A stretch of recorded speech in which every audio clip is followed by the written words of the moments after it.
What is it with the left and their insistence that criminals are victims? And warning, this story is distressing. The most shocking example I've seen recently was the cold-blooded murder of a young woman in Charlotte, stabbed to death on a train as she travelled home from work. Irina Zarutska was a 23-year-old refugee who moved to America to escape war in Ukraine. The vicious murder captured on CCTV.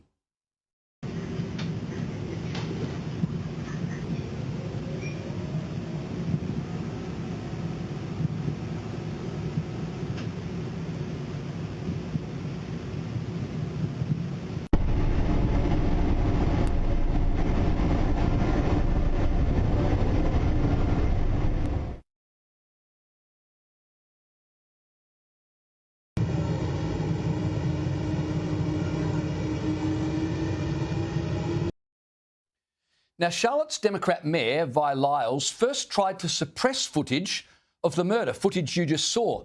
She even thanked media outlets for not showing it. She wrote on social media, "I want to thank our media partners and community members who've chosen not to repost or share the footage out of respect for the victim's family."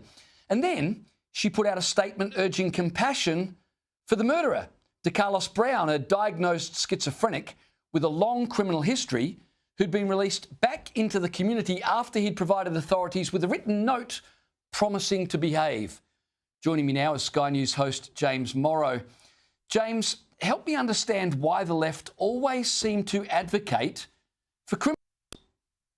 Well, James, it's a very, on one level, it's a very easy explanation. On another level, it's a very complex explanation. But basically, at heart, the left is a revolutionary. The left wants to take down the pillars of society. Thus, in every single dispute you ever see the left involved in, you will find them coming down on the side of whichever side is more undermining to the foundations of society.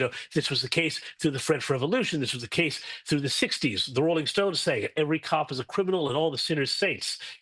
This is a deeply embedded idea in left-wing culture. And now this case in North Carolina, of course, is terrible, but it also brings up two other really interesting elements. Number one is media, because of course the media didn't start talking about this until the footage made it out onto the internet and people started talking about it. And then the other uncomfortable question is one of race, and people started to talk about whether or not there was a racial potential motivation in this crime. And, these are all areas that the left are really uncomfortable with, James. And I can tell you right now, that thing from the mayor where they were talking about, we don't want anybody sharing the camera footage. You just watch. There is going to be a concerted effort on the left to shut down people's ability to film and use footage of incidents, because they've realized over the past few years that once the truth and the footage of an incident is out there, they can't control the narrative and turn it into, something that it wasn't. So this, I think, is a really important cultural case here, James. And I'm glad you've brought it up. And of course, if it had been a white man stabbing to death a black girl, I'm sure the media would have rushed to have covered it for the reasons that you outlined, the ideological stance of the left. The other thing I want to ask you, James, this horrific murder began with the killer getting on the train without a ticket.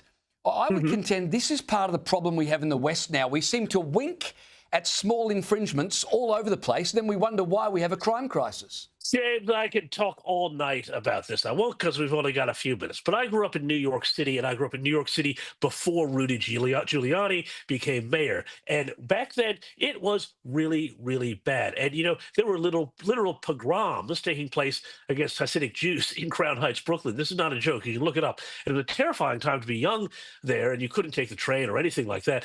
Rudy Giuliani came in, and he brought in what was known as, and is still known as, the broken windows theory. And you start to have tolerance for, little crimes, and then it sends the message bigger ones, and it snowballs. But there's another element here too. In this video, James, we saw everybody sitting there. Nobody wanted to act. And I contend to you that the reason why nobody wanted to act on this is because of what happened to that young Marine. I believe his name was Jordan Neely, but correct me if I've got that wrong, who stopped and intervened when a schizophrenic was threatening people on the New York City subway, and that person died, and they tried to make an example of him and destroy his life and send him to jail forever in a jurisdiction where, it's pretty hard to get sent to jail for anything. So people would have seen that case and said, I'm not getting involved now because, we have to let the criminals run things because otherwise I'll be ruined. And it's so demoralizing to a society. And this case, I am so glad that it's being talked about because, as great as it is for Donald Trump to talk about crime and, the National Guard and kicking out the illegals and, cleaning up Chicago, it's this sort of thing that remains a local governance problem and a cultural problem on the left. And, everybody's going to be not on the side of the criminal here. And this has huge political implications, I think, going forward. James, we've only got about 30 seconds left, but footage like that suppressed by the authorities, it just undermines the public faith in all institutions, and then you just end up with chaos, right? Of course, because, what have they got to hide? They're clearly hiding something if they don't want people to see it. Because why?